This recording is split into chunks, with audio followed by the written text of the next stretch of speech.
Begitu juga sholat tuh kelihatannya berdiri, rukuk, sujud. Oh, itu teknologi paling canggih seluruh alam, kan. Gerakan-gerakan sholat dari Rasulullah, dari Allah Subhanahu Wa Taala. Yang setiap gerakan tuh nilainya nggak bisa diukur oleh otak manusia.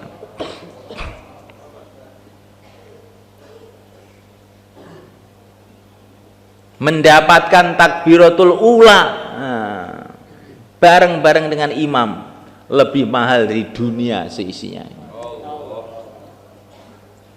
Kalau orang paham, kalau orang nggak paham, gitu aja, baru komat aja lah. Masih rokaat pertama aja. Nanti kalau sudah mau salam, saya tak lari memburu. Saya ini pelari cepat kok. Bisa nututi salamnya imam nanti. Ya. Ini orang bodoh sebenarnya, orang begini tidak tahu nilainya amal. Yang tahu cuma nilainya malas saja. Nah, mulaikan Allah Subhanahu Wa Taala. Kemarin Rajab Nabi Isra Mi'raj menembus 7 lapis langit, menghadap langsung kepada Allah bila kaifin wala mithal, tanpa bisa dibayangkan. Untuk apa? Untuk menerima perintah sholat. Maka ini kita tahu begini dari mana? Dari ilmu fadhail. Itu saya punya cerita kan. Ada orang Kalimantan. Dia ini pandai urusan batu-batu itu, batu jumrud, batu apa akik, batu apa itu. Dia pokoknya ahlinya. Dia pergi ke Mekah. Zaman dulu itu orang Mekah itu nggak ngerti batu-batu begitu. Sehingga batu-batu begitu dijual murah aja di Mekah itu, di pinggir jalan gitu. Dibuat 1 real, 3.000, 4.000. Tapi ini orang Kalimantan ini ahli batu. Oh, ini batu mahal ini. Diambilin, dibeli. Maka yang di Mekah itu belinya cuma 3.000, di Indonesia dijual 3 juta. Karena apa? Ini punya ilmu. Ilmu fadilah batu. Ilmu fadilah batu. Lah kita tidak ingin itu.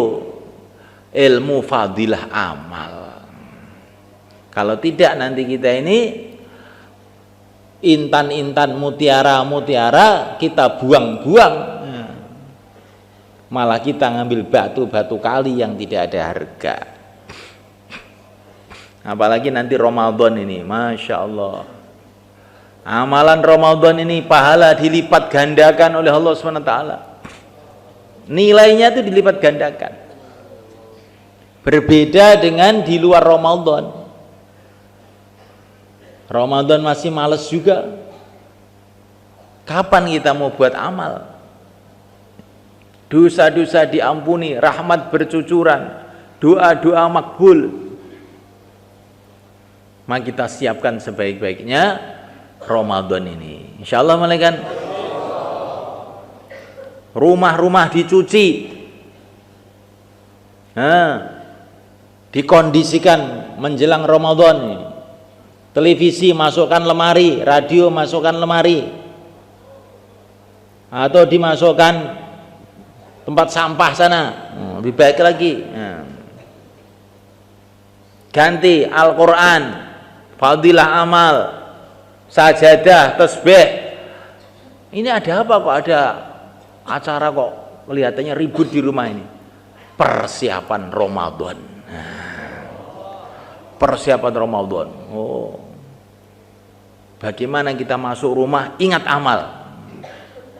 Sekarang kita ini masuk rumah ingat dunia, karena rumahnya suasana dunia. Rasulullah itu ingin rumahnya mengingatkan kepada agama. Maka yang mulia Nabi Agung Muhammad SAW mengatakan, kamu jangan mencaci maki nyamuk, karena nyamuk itu bisa membuat kamu bangun tahajud. Walaupun nyamuk, tapi kalau membangunkan tahajud dicintai oleh Rasulullah. Satu hari baginda Nabi masuk ke rumah, melihat ada korden yang bergambar-gambar. Maka beliau mengatakan, singkirkan itu. Karena kalau saya melihat itu, saya teringat dunia. Jadi Nabi itu tidak ingin di rumahnya ada perkara yang mengingatkan dunia, nggak mau. Maka Ramadan kita rubah rumah kita, insya Allah. Masjid ini Ramadan lampunya ditambah. Ini para sahabat dulu kalau Ramadan masjidnya lampunya ditambah. Mulai zaman Sayyidina Umar bin Khattab, banyak orang tarawih, banyak orang tahajud, masjidnya lampunya tambah, karpet dicuci, kalau bisa ganti baru, mic-nya diperbaiki, cari imam yang hafid Quran, tarawih 1 juz, insya Allah. Jadi jangan dibikin biasa saja. Sedangkan Ramadan itu bulan luar biasa, kok kamu anggap biasa itu gimana? Wa man yu'azzim sya'airallah fa innaha min taqwal qulub. Barang siapa mengagungkan syiar agama Allah, maka itu termasuk takwanya hati. Di orang itu kalau tidak mengagungkan syiar agama Allah, termasuk syiar agama Allah Ramadan, maka hatinya nggak bisa takwa, hatinya kotor aja. Kalau orang itu mengagungkan syiar agama Allah, hatinya bersih. Hati kotor itu bagaimana toh? Mikir dunia aja, dikotor. Bahkan pengen maksiat aja. Ini hati kotor. Mulut tuh ingin ngerasani orang aja.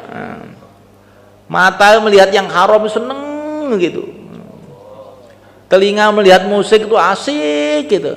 Hatinya kotor. Lah supaya hati itu bersih, di antara obatnya mengagungkan syiar agama Allah. Termasuk syiar agama Allah adalah Ramadan. Termasuk syiar agama Allah adalah Al-Quran. Dibaca itu Al-Quran dalam Ramadan. Jangan sampai kita menaruh Al-Quran, Al-Quran diletakkan di tempat-tempat sembarangan. Tidak mengagungkan syiar agama Allah. Termasuk syiar agama Allah para hafid Quran. Kalau di kampung kamu, di masjid kamu ada hafid Quran, harus kamu muliakan. Kalau tidak, hati kamu nanti kotor. Kalau orang dunia datang, orang kaya datang, kita hormati. Hafid Quran datang, kita biarin aja. Kamu mau kopi, Pak? Mau. Warungnya di sana, Pak. Nah. Masa ngormati tamu begitu? Padahal hafid Quran ini, oh hati kamu kotor nanti. Soto pengen sampean? Nggih, golek dhewe nggih. La haula wala quwata illa billah. Jadi kita ini semulaikan harus mengagungkan syiar-syiar agama Allah untuk membersihkan hati kita.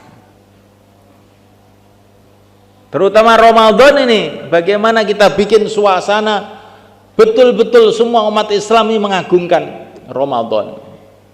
Istri-istri kita kalau dalam keadaan haid, nifas, nggak bisa puasa, tapi harus mengagungkan Ramadan. Jangan makan di depan anak-anaknya, nanti ditiru anaknya nggak mau puasa. Jangan makan di pinggir jalan, nanti orang-orang mengira tidak puasa sehingga menarik banyak orang untuk tidak puasa. Kalau makan sembunyi, di kamar sembunyi, tutup rapat baru makan kalau tidak puasa karena haid, nifas atau sakit dan sebagainya. Ini termasuk mengagungkan syiar agama Allah. Termasuk syiar agama Allah